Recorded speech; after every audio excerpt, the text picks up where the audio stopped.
নমস্কার বন্ধুরা, আশা করি সবাই খুব ভালো আছেন। আমার সুপ্রিয় চ্যানেলে আপনাদের আন্তরিক স্বাগত। আর একটা নতুন দিন, সবার দিনটা খুব ভালো যাক। অনেক দিন পরে হাঁটা শুরু করেছি। আজকে হলো দ্বিতীয় দিন হাঁটতে গেলাম। এতদিন গরম, তারপরে বাবা মা ছিল বলে আর বেরোয়নি, যে একটু গল্প করতাম সেই সকালবেলাটা।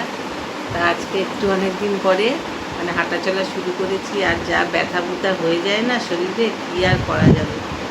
তো যাচ্ছি, কিন্তু সেই গরমটা লেগেই যায়। বৃষ্টি যখন হয় তখন আরাম, আবার জেকে সেই গরম, সকাল থেকে একটা ভ্যাপসা গরম। কী করবো আর। কালকে রাত্রিরেও কালকে তো মাসের শেষ দিন গেছে, ওই জন্য ওদের কাজের চাপও ছিল, অনেক রাত্রি করে এসেছি। আজকে একটু গড়িমসি করে সব যাবে অফিসে, তাই আমারও গড়িমসি চললে তো হবে না। কর্তা মাসেই বেরিয়ে গেছে, অফিস তো যাবে। তো কিছু রান্না হয়ে গেছে, ডাল আর ওই পাকুড় ভাজা হয়ে গেছে। এবারে ভাবছি একটুখানি ওই সেদিনকে একটা মাছওয়ালা ধরে বেঁধে দাদা নিয়ে যান একটু বাগদা চিংড়ি, কেউ বোধহয় ওনাকে অর্ডার দিয়েছিল আর সে নিয়ে যায়নি। কিছু পুজো টুজো ছিল বোধহয়, তাই বলছে দাদা একটু নিয়ে যান। তো কত আর নেবে, ওই 700 মতো নিয়েছিল। তা খুব ভালো, একদম ফ্রেশ ফুড। ভাবলাম একটু চিংড়ি মাছের মালাইকারি বানাই। আর বাপের বাড়ি থেকে সেই নারকেল এনেছিলাম, নারকেলটাকে ছুলিয়ে এনেছে বাজার থেকে। তাই নারকেলটাকে দিয়ে একটু চিংড়ি মাছের মালাইকারি করে চলুন বন্ধুরা।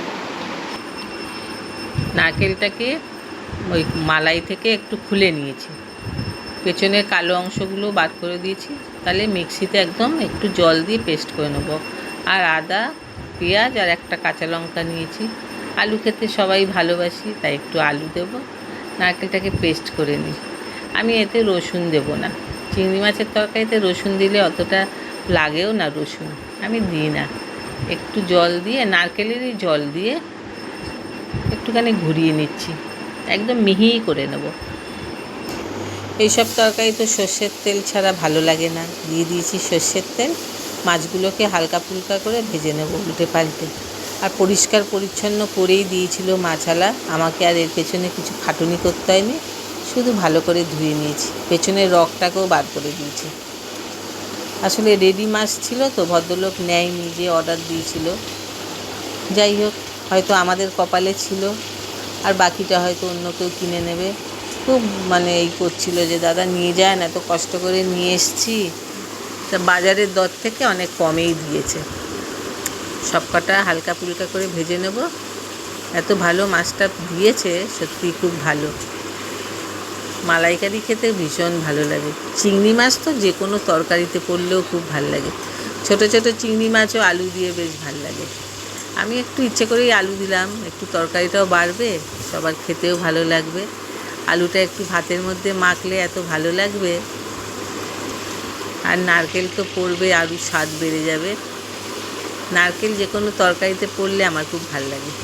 নারকেল 3টে ভাই দিয়ে দিয়েছিল, দেখি 2টো এখনও খোসা ছাড়াইনি, নাহলে ছাড়িয়ে ফেললেই পচে যায়। চিচিঙ্গাতে দিয়ে একদিন করব, একদিন একটুখানি কালিয়া করব, দেখি একটু একটু করে করব। সব কটা ভেজে নিয়ে ওই ফোড়ন্ত জিরে তেজপাতা নাবিয়ে নিই। দিয়ে দিলাম জিরে, 2টো শুকনো লঙ্কা দিলাম ফোড়নে। শুকনো লঙ্কাটা বেশ ভালোই লাগে। আর তেজপাতা। এবার পেঁয়াজ বাটাটা দিয়ে দেবো। এবার আঁচটা কমিয়েই পেঁয়াজটাকে ভালো করে ভাজবো। পেঁয়াজ বাটাটা একটু আঁচটা বাড়া থাকলে লেগে যায়, তাও আঁচ কমিয়ে রাখলেও লেগে যায়, মাঝে মাঝেই নাড়তে হবে।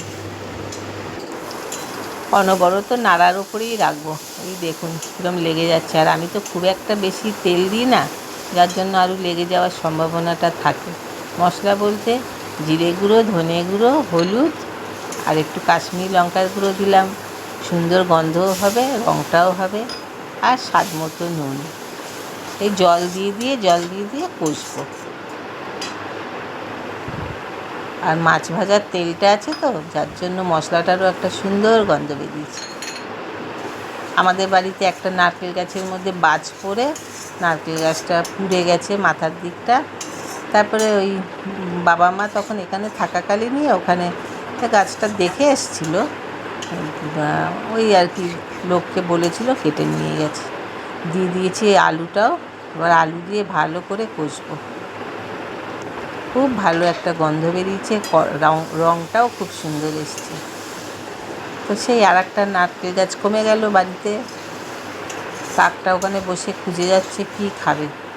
ও ঝুরি ভাজা চানাচুর খেতে ভালোবাসে, তবে মাছের এই ছাড়ানো অংশগুলো দিলেও খেতে ভালোবাসে। ও খাক আর আমি রান্না করি। ভাত ফাত দিলে খায় না, যেমনকে তেমন পড়ে থাকে। খুব সুন্দর কষার গন্ধ হচ্ছে।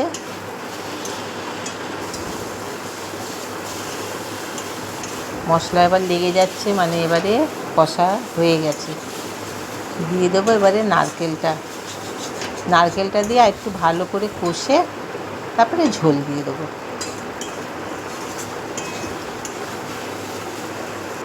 এখন নারকেল গাছে ভালো করে নারকেলও হয় না আমাদের বাপের বাড়িতে, যদিও বা হয়, ডাবগুলো এত দাম কম দেয় না ওখানে নারকেলারা, সেই বোধহয় 3-4 ডবল দাম বেশি দিয়ে ওরা বিক্রি করে।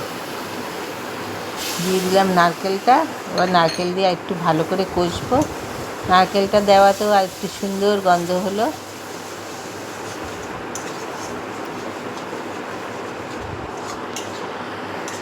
ছেলে তো খেয়ে যাবে না, ওই রাতে খাবে, ওই অফিস যাওয়ার সময় খেয়ে যায় না, যেহেতু দুধ খায় তো, তারপরে চিংড়ি মাছটা খেলে ওর অম্বল হয় আর কি। মোটামুটি কষা আমার হয়ে গেছে, মশলাটা ঝরে যাচ্ছে, মানে কষা হয়ে গেছে। এবারে একটু ঝোল দিয়ে দেবো, আর একটু দেবো গরম মশলা, আর স্বাদের জন্য তো একটু মিষ্টি দিতেই হবে, মালাইকারি বলে কথা।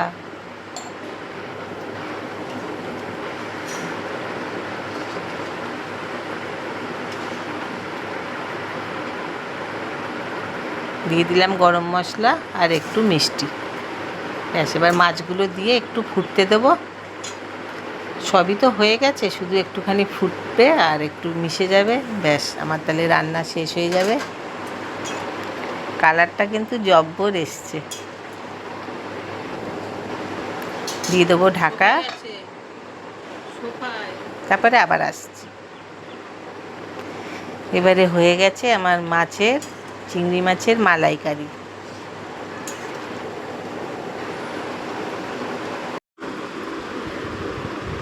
আমার চিংড়ি মাছের মালাইকারি কেমন হয়েছে অবশ্যই বন্ধুরা একটু কমেন্টে জানাবেন, একটু লাইক করে দেবেন।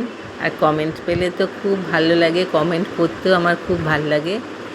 নতুন বন্ধুদের যদি ভালো লাগে অবশ্যই একটু সাবস্ক্রাইব করে পাশে থাকতে পারেন।